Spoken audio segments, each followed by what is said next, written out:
So I will officially say good evening to everyone. And I want to go quickly into what I really want to be the final or part four of the series that I've done covering this amazing prophet Daniel and that great image that Nebuchadnezzar saw in Daniel chapter 2. But it's been a while. It was clear back in August when I did the last part of this series. So I'll recap just a little bit. We have covered a lot. In the first Bible study, we actually looked at the background as to who Daniel was. He was a captive from Judah who was carried over into Babylon. Very young man, likely 16 to 20 years of age, somewhere within that range, but he was, even in his youth, a very committed man of God. And because of his knowledge, his zeal, and no doubt the blessing of God, he ends up among what I might call the elite in the government there under Nebuchadnezzar, the ruler of Babylon. And then we got into that dramatic test of all of the wise men there in Babylon. They were called astrologers, soothsayers, the Chaldeans, and so forth. And if you remember what that test was, King Nebuchadnezzar told them he had dreamed a dream, but he refused to tell them what the dream was. So he told them, first, you're going to have to tell me what I dreamed about, and then tell me what it means. And they couldn't. Remember, all of those wise men, so-called, said, there's not a man on earth that can do that. Things like that are only known to the gods, and they don't dwell with men.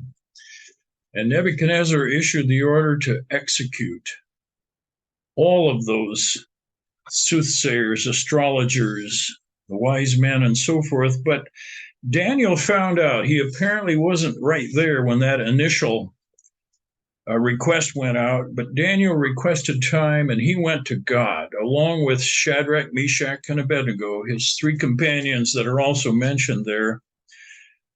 They prayed urgently, and then it was revealed to Daniel what the dream was and what it meant. And of course, he immediately thanked God, and he gave God the credit.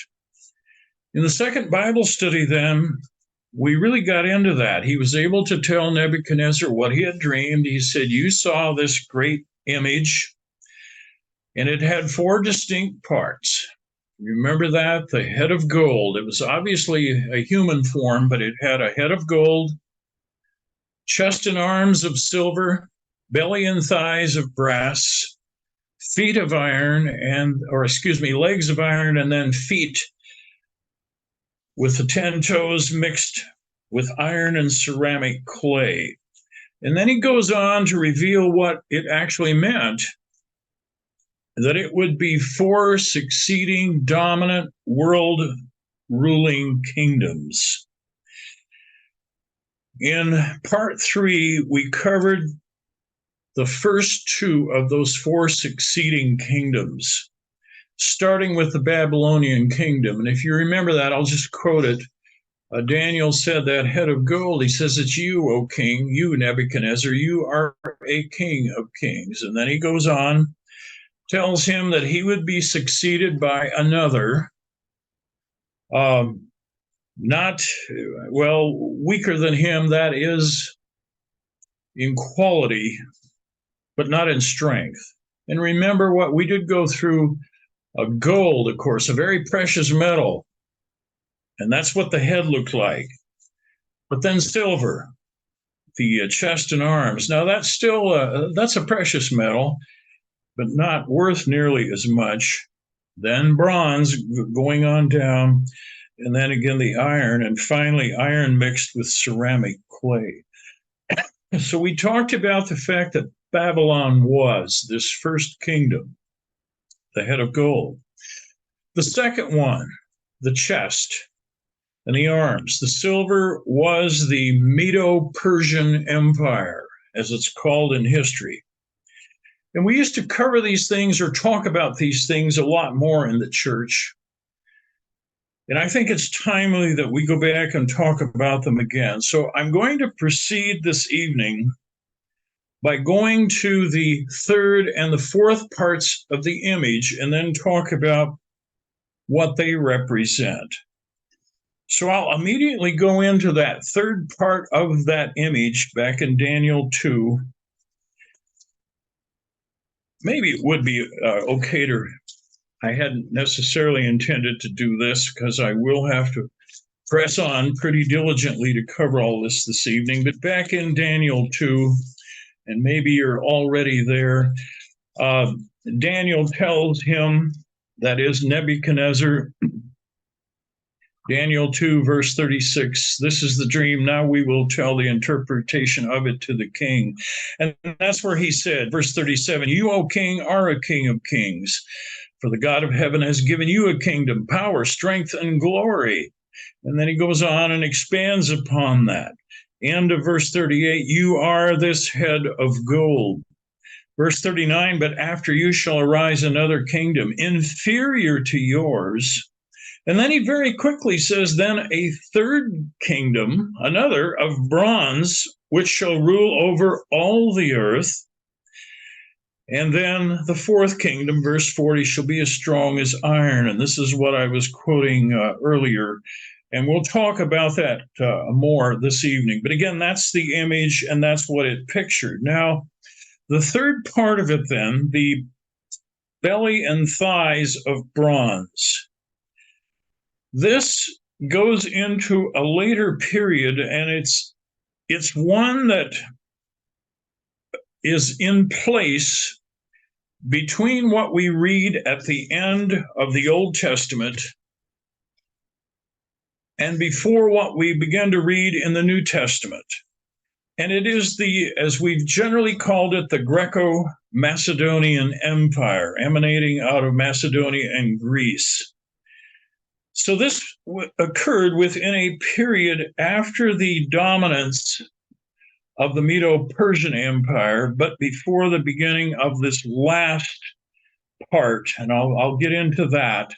Now, again, the Empire of Greece is not directly mentioned in the Bible, but I'm going to read some interesting quotes as we go on into this from scholars. But in Acts chapter 20, there is mention of these areas.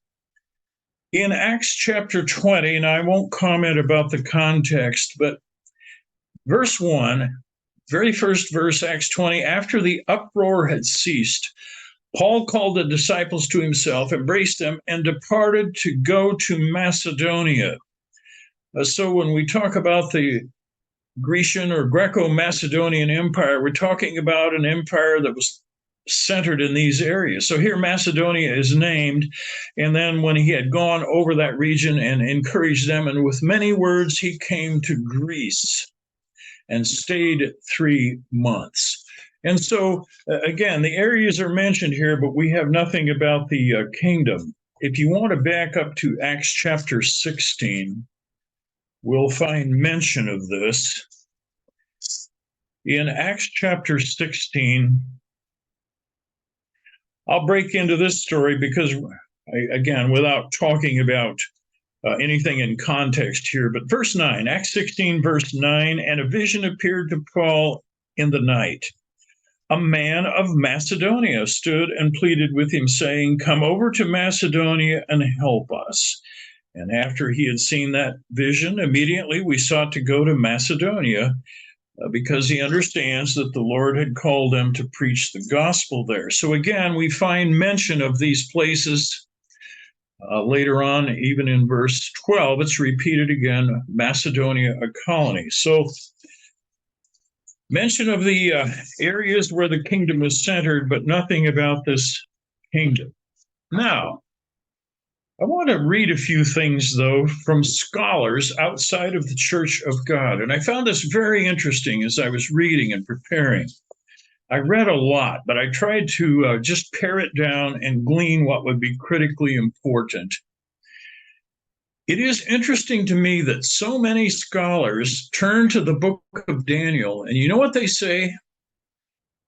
Alexander the Great and his world dominance at the time prove that he is indirectly mentioned in the Bible. Now, I want to read a direct quote from an article by a gentleman named Drew Reichart. He writes on the Bible Gateway blog. Now, here's a quote. Is Alexander the Great directly referenced in the Bible? He poses that question. According to scholars, the simple answer is yes. And then he quotes the Bible. In Daniel 11, verse 3, it is written, "Then a mighty king will arise, who will rule with great power and do as he pleases." And he's quoting the New International Version there. But continuing the quote, this is Alexander the Great, who succeeded to the throne of Macedonia in 336 BC. So again, a scholar outside of the Church of God who is saying this is a direct reference to Alexander the Great. This would be that third part of the image, the belly and thighs of bronze. I'd like to turn back to Daniel to read what he quoted. I'll just read it out of my New King James. Daniel chapter 11, verse 3, it reads just slightly differently.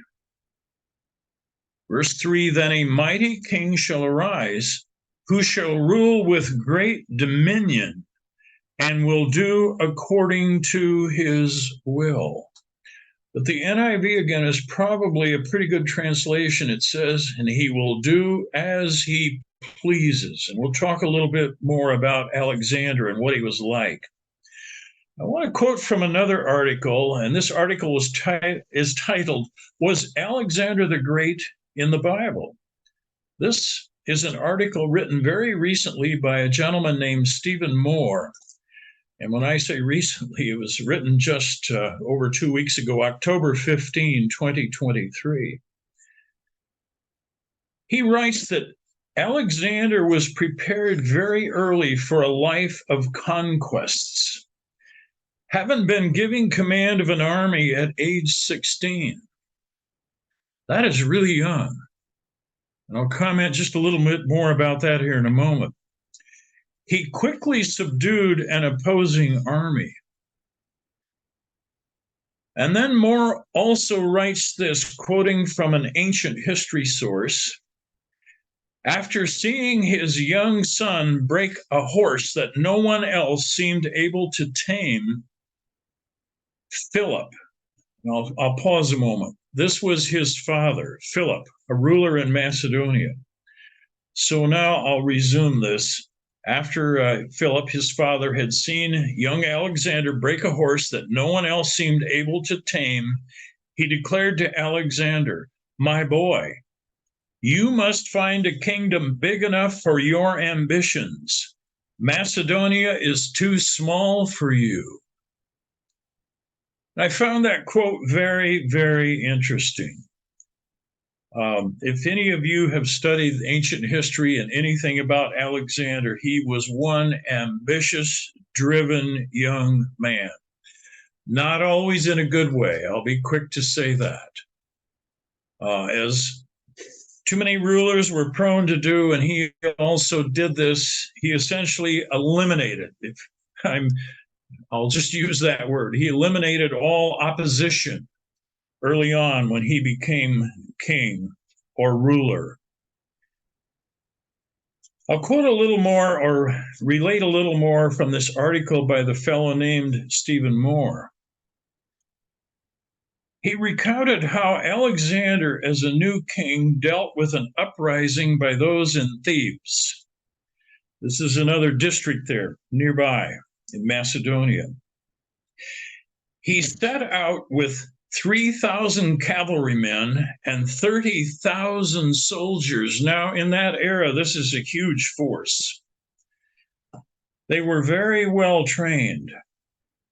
Arriving suddenly and without warning, Alexander surprised the Thebes, giving them no time to prepare for battle or seek alliances with their neighbors. Alexander and his army attacked. It was a ruthless and bloody battle. No one was spared the sword that day. Men, women, and children alike were slaughtered like animals. Alexander the Great was known as a great conqueror, but he was brutal. He was, I'll just restate it, brutal and hard.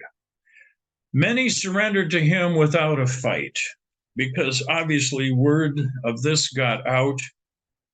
His next conquests were Persia. And remember, the previous empire pictured by that image was the Medo-Persian Empire. Persia became the greater part of that empire. If you study that part of history, Alexander overcame and conquered them. Later, he goes down into Egypt. Matter of fact, you can still go visit Alexandria, Egypt. A city on the north coast of Egypt was named after him. Now, in his 12 short years as king, did you get that? In only 12 years of ruling, Alexander essentially conquered the world, the known world at that time. And many of you, if you enjoy or if you've studied ancient history at all, might remember this iconic saying about Alexander the Great. He came, he saw, he conquered. Remember that? That's been often quoted about him. He died at only age 32 or 33. I found a little bit of conflict there in the sources that I was looking at, but he died very young after ruling only 12 years, and yet he essentially conquered the known world. And the Greek influence, in part, is still with us to this day. As I was studying this and I was thinking, it reminded me a little bit in the way that he moved in battle and so forth of Hitler and the Blitzkrieg. Remember that in more modern history. Just steamroll your enemies ruthlessly. Now, of course, Alexander didn't have tanks and bombers and so forth, but with the army he had, that's what he did. So Alexander fulfilled that third part of the image, not directly mentioned in the Bible, but as I've already read to you, a lot of scholars immediately recognize that the belly and thighs of bronze had to be fulfilled by Alexander the Great. In Daniel 8, verse 3, I'd like to go back to the Bible right now, Daniel 8 and verse 3. This talks a little bit about this transition.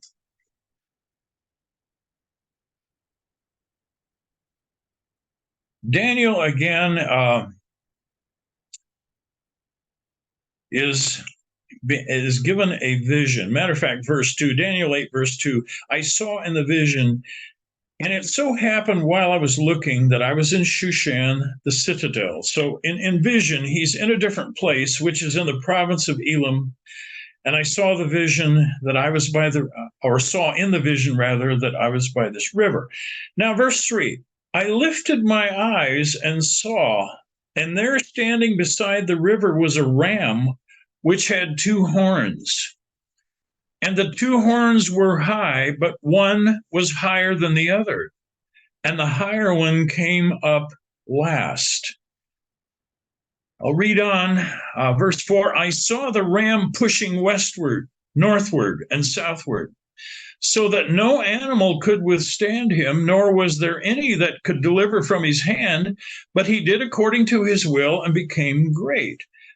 Now, oddly, I'll show you in a moment, this is not Alexander. This pictures the previous kingdom. Verse 5. Now he sees something else, another animal coming on the scene. Verse 5. And as I was considering, suddenly a male goat came from the west across the surface of the whole earth without touching the ground. That gives you a hint of how Alexander moved. Continuing, and the goat had a notable horn between his eyes. Then he came to the ram that had two horns, which I had seen standing beside the river, and ran at him with furious power. And I saw him confronting the ram. He was moved with rage against him, attacked the ram, and broke his two horns. There was no power in the ram to withstand him, but he cast him down to the ground and trampled him, and there was no one that could deliver the ram from his hand. Now, I want to read a little bit about this from our Beyond Today Bible commentary. I'll just summarize what we have in the Bible commentary. It clearly defines the ram as the Medo-Persian Empire, with the two horns being the Medes and the Persians, with Persia coming a bit later but being stronger. That's what that ram with the two horns pictured. Again, one horn being a little higher than the other. But the male goat that suddenly appears, comes so quickly across the earth it wasn't even touching the ground. The male goat that destroys the ram, or in other words, the Medo-Persian Empire, is Alexander, ruling over the Greco or the Grecian Macedonian Empire. It's just amazing things. Now, Gabriel verifies something about this vision in the same chapter, Daniel chapter 8, verse 20. I'm really hurrying, not reading all of the context here, but Gabriel is interpreting this vision to Daniel. Verse 20, the ram which you saw having the two horns, they are the kings of Media and Persia, and the male goat is the kingdom of Greece. The large horn that is between its eyes is the first king. And then he goes on, as for the broken horn and the four that stood up in its place, four kingdoms shall arise out of that nation, but not with its power. And I'll comment a little bit more about that later. Now, this is all given to Daniel in vision, and of course, it's long before it happened. And this might be an appropriate time to comment about what many scholars will tell you.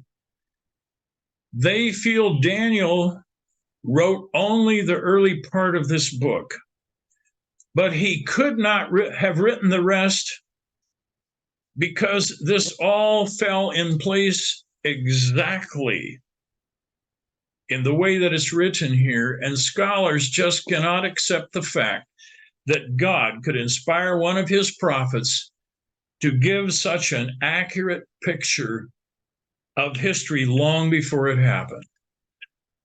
Remember, we used to say prophecy is simply history recorded in advance. I don't hear that saying much anymore, but we used to use that saying quite a bit in the church. Well, that's exactly what this is. And sticking with the main theme of this Bible study, the interpretation of what that image that Nebuchadnezzar saw in his dream is coming to pass here as Daniel was seeing it in vision and as it was revealed to him, in this case by Gabriel. Now, we're just touching on how the Greco-Macedonian Empire progressed. Remember the very short time that Alexander ruled. Our Beyond Today commentary is clear about that. That one horn was Alexander, but that horn was broken after a pretty short time. And Alexander was not succeeded by an heir, by a son, or any heir. There wasn't anyone to succeed him, and his kingdom was divided primarily among four of his generals. And while the Greco-Macedonian Empire continued for some time, it never had the dominance or influence or strength that it did in that short time that Alexander ruled. In Daniel chapter 11, we can build on this just a little bit.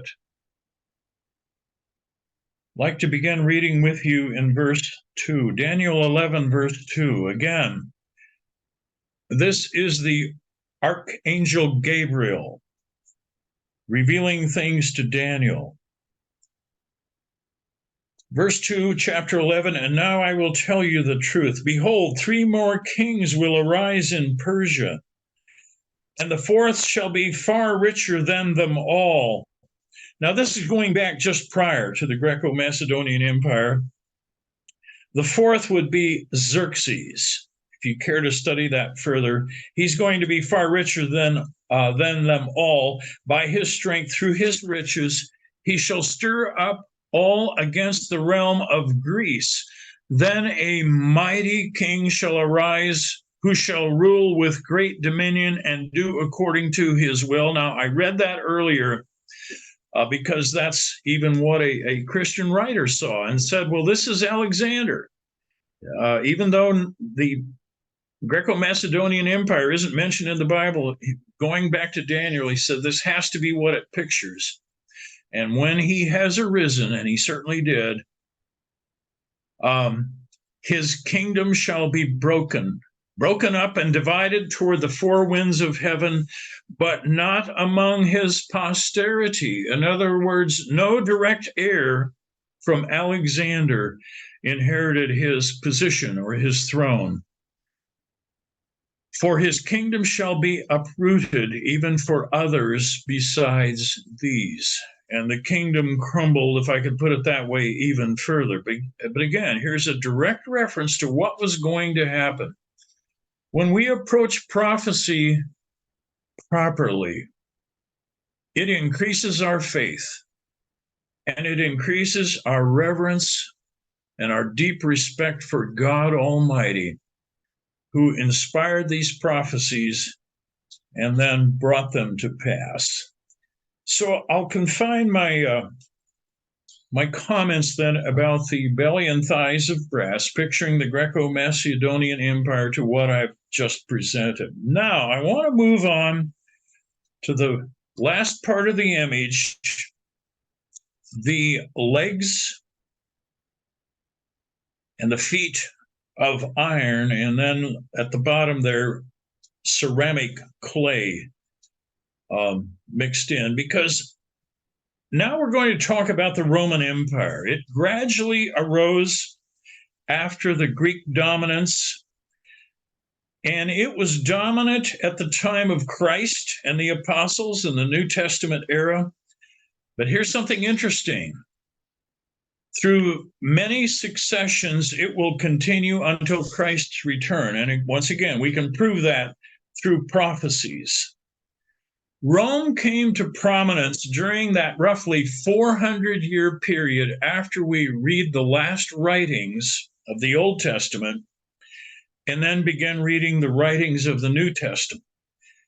So within that 400-year period, the Greek Empire goes into great decline. What develops into the Roman Empire begins to happen.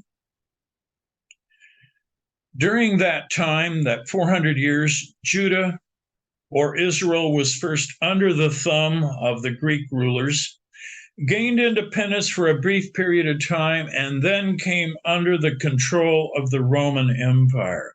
Now, I want to turn to the New Testament just briefly in Luke chapter 2 at this time. In Luke chapter 2,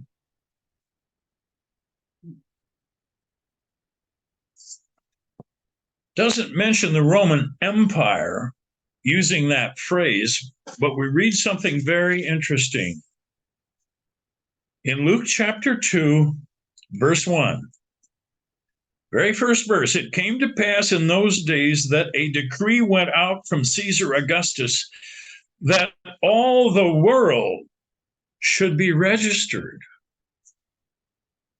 That is a very interesting statement. Who is Caesar Augustus? He's the Roman emperor.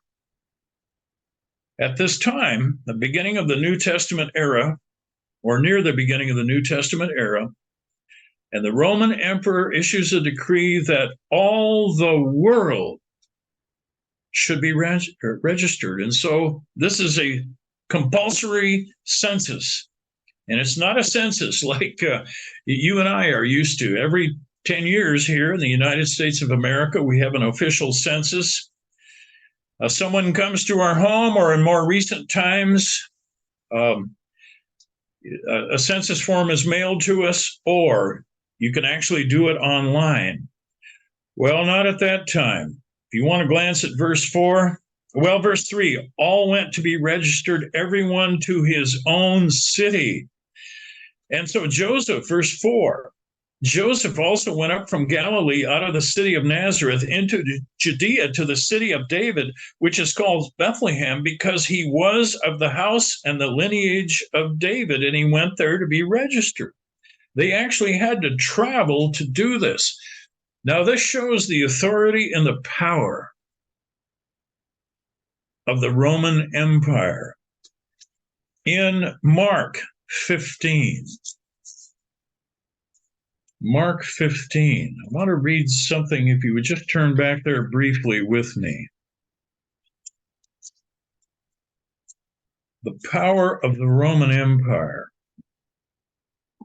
In Mark 15, I'd like to read just a few verses, beginning in verse 12. Mark 15, verse 12.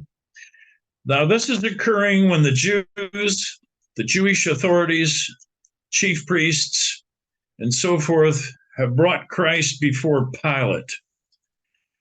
And in verse 12, Pilate answered, and he said to them again, what then do you want me to do with him whom you call the King of the Jews? And they cried out again. They'd already done this, but now they cry out again, crucify him. And Pilate, wanting to gratify the crowd, released Barabbas to them.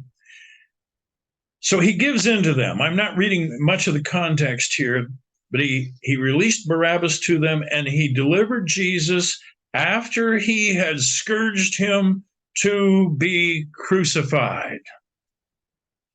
That was the power of the Roman government. Now, I don't know that Pilate actually did this, but he gave the order to have Jesus scourged. We talk about that at Passover, what a brutal thing that was, and then to be crucified. Crucifixion was relatively common in the Roman Empire. That was one way they used to control the populace. You wouldn't have to walk by, and this was done publicly. I think you know that. You wouldn't have to walk by and see very many crucifixions before you would fear the government. The Jews had no authority to do this, even though the Jewish religious leaders wanted Christ crucified, but the Roman government did, and Pilate carried it out. Now, let's go back to the prophecies, back to Daniel again, all the way back to Daniel chapter 2 this time. Daniel 2, the original chapter where that vision, or that dream rather, of Nebuchadnezzar is recorded. In Daniel chapter 2, God revealed to him what Nebuchadnezzar's dream meant, and getting down to that fourth part of the image, this human image, I'd like to break in and go verse by verse, or a few verses at a time, and cover this at some length. Daniel 2 verse 40. And the fourth kingdom shall be as strong as iron. We've talked about gold. Gold is soft, very precious, but it's soft. Silver, still precious, greatly inferior to gold, but it still is not a metal which has any real structural strength. Then the belly and thighs of bronze. Well, bronze has some strength, but you don't make hammers out of bronze or any tool that you're going to use to fashion something else but iron. Iron. Again, the fourth kingdom shall be as strong as iron, inasmuch as iron breaks in pieces and shatters everything. And like iron that crushes, that kingdom will break in pieces and crush all the others. And I was thinking about this in my early career when I was working in the highway and heavy construction industry. I, on a couple of occasions, worked around a rock crusher. Guess what the key component of a rock crusher is? Well, it's a form of iron. I recall one of these in my days as a county engineer. Our county owned one of those. You're going to break rocks. You're going to have iron and a special form of it. And so that machine had these jaws that worked in sort of an elliptical motion and would literally break rock. And then it went into a secondary function within the crusher where it went between rolls to break it down finer yet. Guess what they were? Extremely hardened steel, actually, but coming from iron. So you can see this progression, lesser in quality, but infinitely greater in strength. Verse 4. Now we're continuing down to the feet. Whereas you saw the feet and toes, partly of potter's clay, and other translations say ceramic clay, which is actually a more accurate translation because we're not talking about the soft, malleable clay at this point, but it is a hardened clay, a baked clay. Now that has some strength, but nothing like iron. I'll talk a little bit more about that as we close out. So again, let me read again for continuity. Whereas you saw the feet and toes, partly of potter's clay and partly of iron, the kingdom shall be divided. Yet the strength of iron shall be in it, just as you saw the iron mixed with ceramic clay. And as the toes of the feet were partly of iron and partly of clay, so the kingdom shall be partly strong and partly fragile. Very interesting phrase there, partly strong and partly fragile. As you saw iron mixed with ceramic clay, they will mingle with the seed of men, but they will not adhere to one another, just as iron does not mix with clay. And how true that is. Iron and clay, there's no way that they're even going to adhere to one another, especially once the clay is baked. It certainly wouldn't. So the emphasis here on these toes, these feet made with two different materials, the original Roman Empire is generally recognized once it became an empire. Now, it was developing prior to this, but once it became an empire, it's generally recognized as existing between around 31 BC, before the Common Era, and existed all the way up to around 476 AD. So we've got a kingdom originally here, an empire, if you will, that existed over 500 years. But it was later divided into two parts, and that's very interesting. We've got these two legs extending, of course, right down to the feet. But the Roman Empire was later divided into two parts. The eastern part of the empire was ruled from Constantinople. Now, that's the modern city of Istanbul in Turkey. It's the largest city today in Turkey. And the western part of the Roman Empire was ruled from Rome, where it began, which is, of course, located in Italy. So there's just so much of this image, and I'm wanting to stick only with the image there, or the image that Nebuchadnezzar saw in his dream. I want to go back then and read a little more with you, this time beginning in verse 44. This is key to understanding that this is an empire that may rise and wane, but how long does it actually continue? Well, in verse 44, it says, "In the days of these kings, the God of heaven will set up a kingdom, which shall never be destroyed, and the kingdom shall not be left to other people. It will break in pieces and consume all these kingdoms, and it shall stand forever."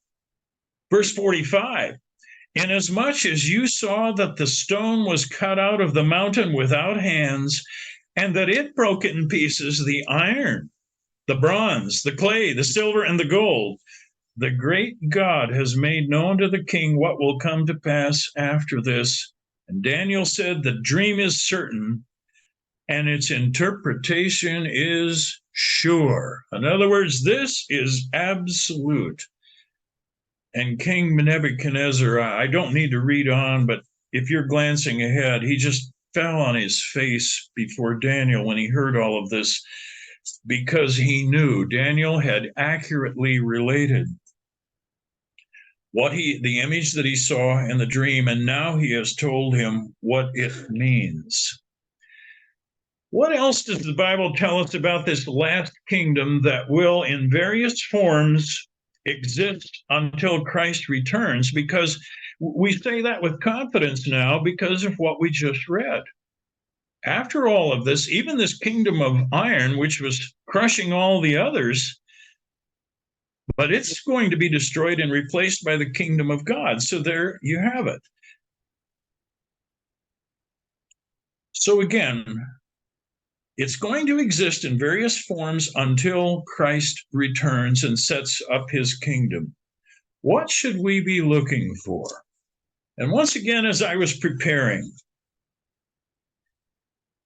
I felt compelled to issue a caution again, because we have been trying and wanting to understand as we get into the last days, the latter days, that Bible phrase, what's going to happen. We want to know, and we've tried to predict this, and I covered that in an earlier study without much success. Part of what I did to prepare for this study was listen to an Old World Tomorrow program, actually delivered by Mr. Herbert Armstrong. And the title of the program was Revelation 17, Revelation 13, and Daniel 11. And within that, about 27 minutes that Mr. Armstrong actually had to give his message, and some of you, quite a number of you, will remember the Old World Tomorrow programs. They were half-hour programs, but you have to take out the introduction, and then as he closed, he would get down to about 27 minutes that he would actually expound on something.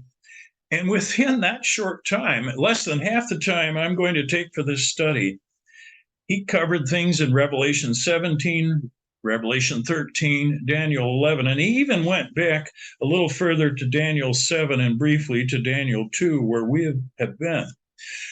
Now, it was helpful to me as I listened to that. And he made a statement that jumped out at me. And I quickly copied it down. I'm going to quote Mr. Armstrong talking about Bible prophecy. Here's what he said. Bible prophecy tells us, quote, "In general, what will happen, but not in detail." And we've tried to grasp a little too much for the details, and we've gone wrong there. Let me quote again what I wrote down as a quote from Mr. Armstrong. Prophecy tells us, in general, what will happen, but not in detail. So now I want to proceed with that advice. Daniel 7 now. Please, Daniel chapter 7.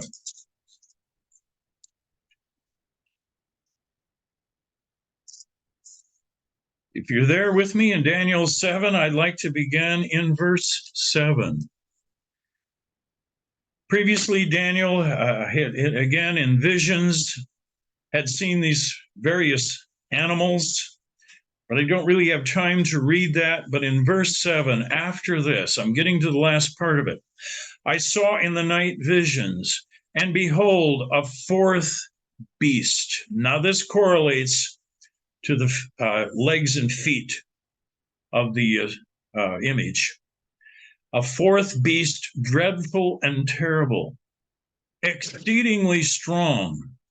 It had huge iron teeth. It was devouring, breaking in pieces, and trampling the residue with its feet. So, again, this beast isn't just content to devour and break things, but then it tramples with its feet what's left. This is brutal. Continuing, it was different from all the beasts that were before it, and it had 10 horns. So now we're introduced to another concept here. 10 horns. Verse 8, I was considering the horns, and there was another horn, a little one, coming up among them, before whom 3 of the first horns were plucked out by the roots. And there in this horn were eyes like the eyes of a man, and a mouth speaking pompous words. Speaking pompous words. Now, horns are a symbol in the Bible for authority, virtually always when it's used in this way. Now, it's not the matter of blowing a horn, but the symbolism of animals with horns and so forth. Virtually always a symbol for authority. And one of these speaks pompous words. We skim ahead, verse 9, I watched till thrones were put in place, and the Ancient of Days was seated. Who is this?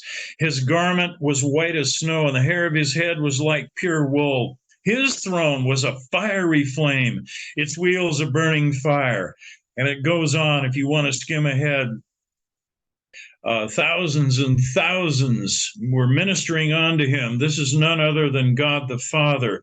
It says the court was seated and the books were open. He watched, verse 11, because of the sound of the pompous words which the horn was speaking. I watched till the beast was slain, and its body destroyed and given to the burning flame. And as for the rest of the beasts, they had their dominion taken away, yet their lives were prolonged for a season and a time. Now, in the next verses, just touching on this, I was watching in the night visions, and behold, one like the Son of Man coming with the clouds of heaven. He came to the Ancient of Days, and they brought him near before him.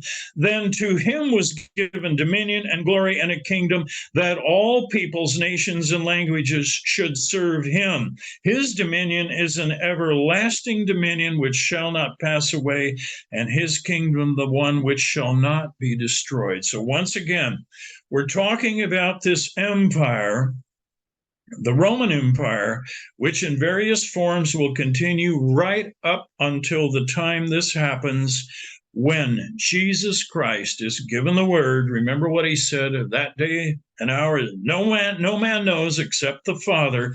Well, when he comes before the Ancient of Days here, and I'm reading through a lot of this very quickly, but that's when the word is given. Again, he's going to have the dominion and glory. He's going to replace even the Roman Empire, despite its strength, the strength of iron. Now, a little further down in verse 19. Verse 19, Daniel sees all of this. He records it, but he struggles with it, if I could put it that way. Verse 19, then I wished to know the truth about the fourth beast. You know, what is this, which was different from all the others, exceedingly dreadful? And he repeats this, with its teeth of iron and its nails of bronze, which devoured, broke in pieces, and trampled the residue with its feet. And the 10 horns that were on its head, and the other horn which came up before which 3 fell, namely that horn which had eyes and a mouth, which spoke pompous words, whose appearance was greater than his fellows. So let's see. I want to read on to verse 21. I was watching, and the same horn was making war against the saints. So we're getting to the end. Not that this hasn't happened before, but we're getting to the end time, making war against the saints and prevailing against them, until the Ancient of Days came, and a judgment was made in favor of the saints of the Most High, and the time came for the saints to possess the kingdom. Now we're talking about something that, again, succeeds all of the kingdoms that the image pictured in Nebuchadnezzar's dream. It goes on again in verse 23.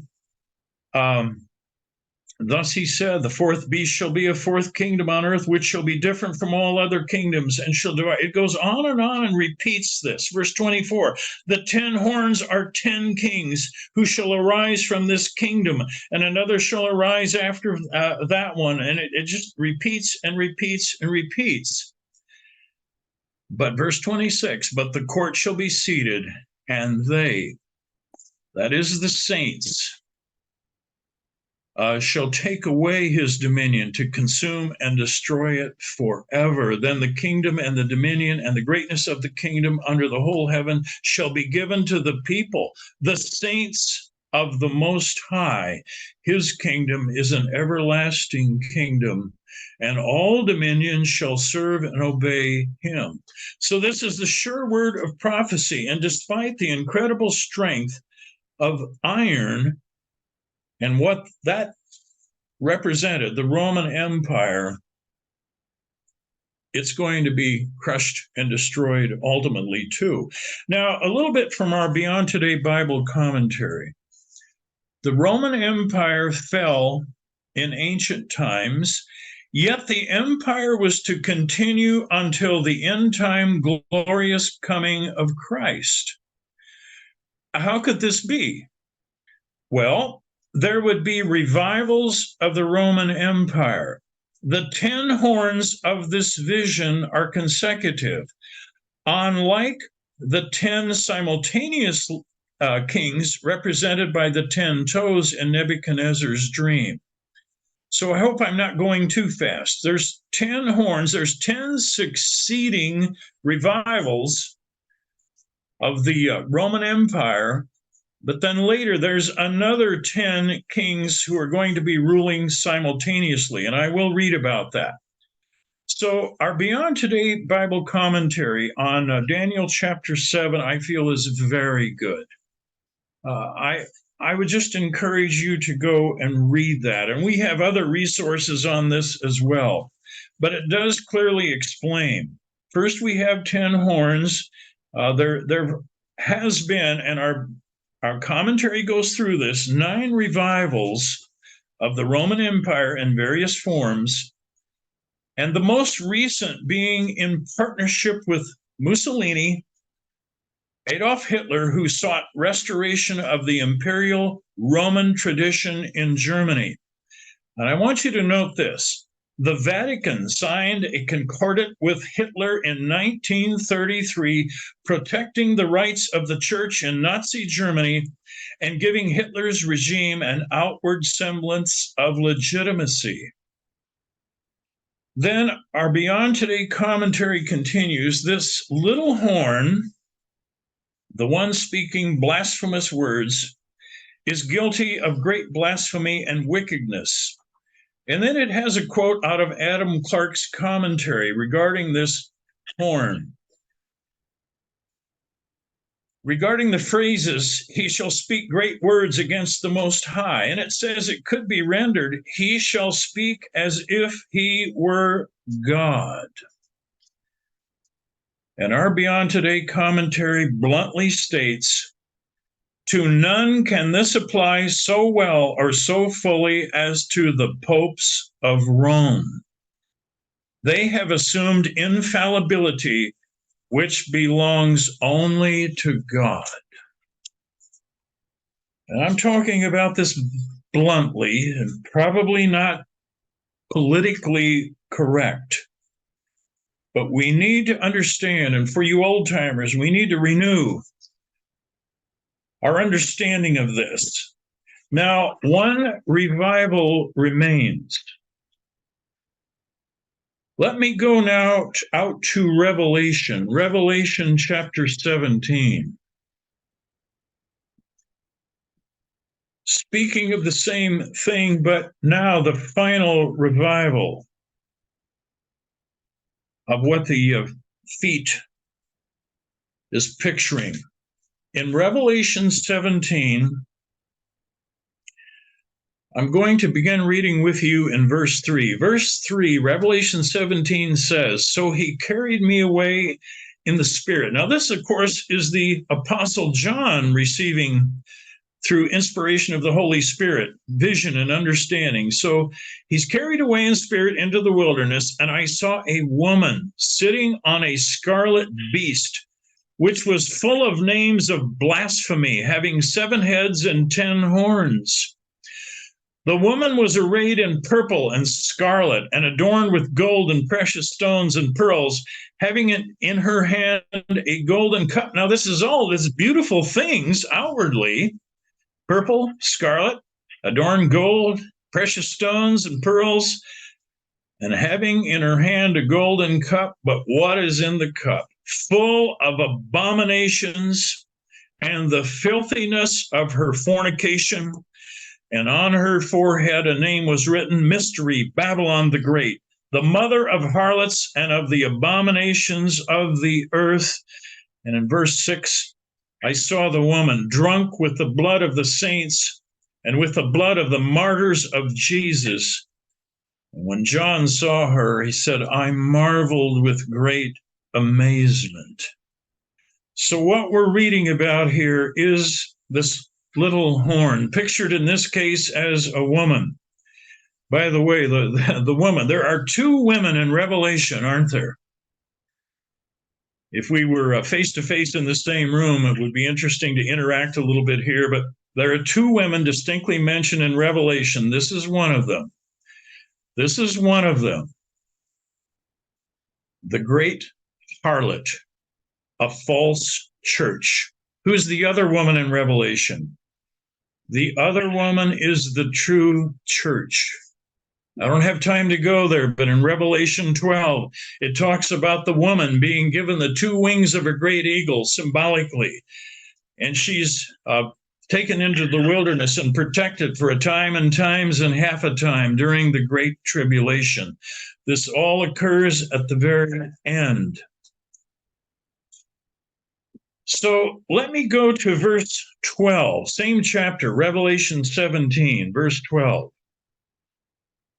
Now here we're talking about the other part. Remember, we talked just briefly about 2 tens. First 10 horns or revivals of the Roman Empire, but now here are 10 horns picturing something different. Verse 12. The 10 horns which you saw are 10 kings who have received no kingdom as yet, but they receive authority for 1 hour as kings with the beast. These, verse 13, are of one mind, and they will give their power and authority to the beast. These will make war with the Lamb, and the Lamb will overcome them, for he is Lord of lords and King of kings. And those who are with him are called, chosen, and faithful. I just find this very interesting. Now we're talking about 10 kings simultaneously, 10 heads of government who are going to receive authority, it says, for 1 hour, a very short time with the beast. But looking again at verse 13, they're complicit. They're not conquered by the beast, they're complicit. They're of one mind, it says. And they will give their power and authority to the beast. They're just going to surrender their autonomy to him. But again, they're even going to make war with the Lamb. Let me continue reading then, verse 15. He said to me, The waters which you saw, where the harlot sits, are peoples, multitudes, nations, and tongues, or those of many languages. And the 10 horns which you saw on the beast, these will hate the harlot, make her desolate and naked, eat her flesh and burn her with fire. For God has put it into their hearts to fulfill his purpose, to be of one mind and to give their kingdom to the beast until the words of God are fulfilled. So they're going to turn ultimately on this woman, this great false religious leader and system. And the woman, verse 18, whom you saw, is that great city which reigns over the kings of the earth. What city? I don't hear this talked about so much in recent times, but what city has that kind of authority? You look in history, has influenced governments and continues to do so, and will have great authority leading up to the end. Well, the Vatican. The Vatican. What else can you conclude, my friends? So this sums up in briefest form, I think, these final 10 kings or rulers or national leaders who are going to voluntarily submit to the beast power at the end time. Yet I want you to remember something. They are a mix of iron with great strength, but also partly of this ceramic clay. Don't look for complete unity. Instead, there will be diversity of thought and purpose, even though they're in an alliance with the beast. So, in closing, what do we look for? What do we look for?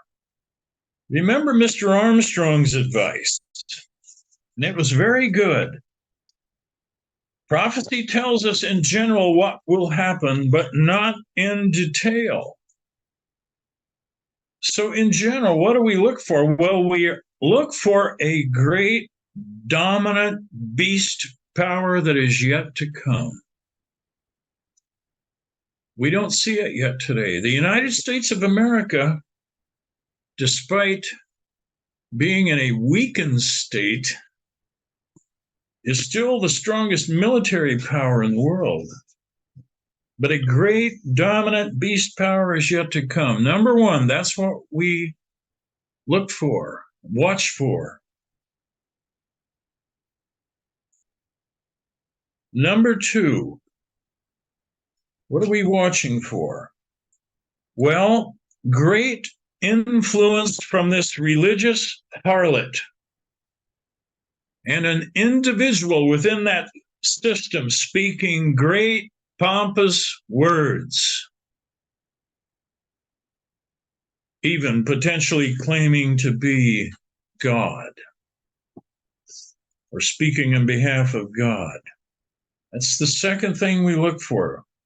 Great influence from this religious harlot. Number three, now we've touched on it, but we look for, in addition to the beast, this dominant power, 10 other kings or nations who will form a voluntary alliance with this great power, the beast. So we look for 10 others, and we have sometimes postulated maybe alliances or even individual nations, or possibly even an alliance of nations, but there has to be 10. That the Bible's clear about. The details are yet to be revealed to us and may not be revealed until it happens. 4, I've already touched on this, but we look for a mixed alliance, partly strong, remember? Partly brittle or weak. the iron and the clay. Ceramic clay, when it's made into pottery, and we've all seen this, whether it be bowls, water pots, and so forth, it has some strength, but you drop it on a hard surface and it shatters. Iron, of course, does not. So we're going to see both of these characteristics within this alliance, however it works, whatever it will be, a mixed alliance, partly strong, partly brittle. Now, we didn't talk about this tonight, but I put this in as a fifth point. We look later for two witnesses who are simultaneously, with all of these happenings at the end, are going to be doing their work from Jerusalem, or at least that's where they die. They're going to be yet doing the work of God. Remember what it says in Revelation 11, these are my two witnesses. And I won't dwell on that because I didn't cover it tonight, but we know simultaneously, right at the end, that has to happen as well. Number 6, this is where it gets really hopeful. The resurrection or the return. First of all, the return of Jesus Christ. That's that stone cut out with hands that destroys everything prior to it, all of these kingdoms, even the one of iron. It will break it in pieces and destroy the beast power. Number 6, that's ultimately what we're looking for, the return of Jesus Christ. And then number 7, in very rapid succession, the resurrection of the saints. You and I, if we die before this occurs, of course, in that case, we have no consciousness, but that's what we're looking forward to even now, the resurrection of the saints to rule with Jesus Christ forever. Or if we live to see this occur, we will be changed. And that is very clear, as Paul wrote in 1 Thessalonians 4 and also in 1 Corinthians 15. Now, I'm over time by 8 minutes trying to keep my time confined to an hour. I do apologize. I will stop the recording and then I will open for discussion. For those of you who watch this later, I hope it is helpful to you. But for now, the study is officially over. And then in a moment, I will ask anyone who wants to interact if you would unmute, and we'll have some discussion. Goodbye to the rest of you.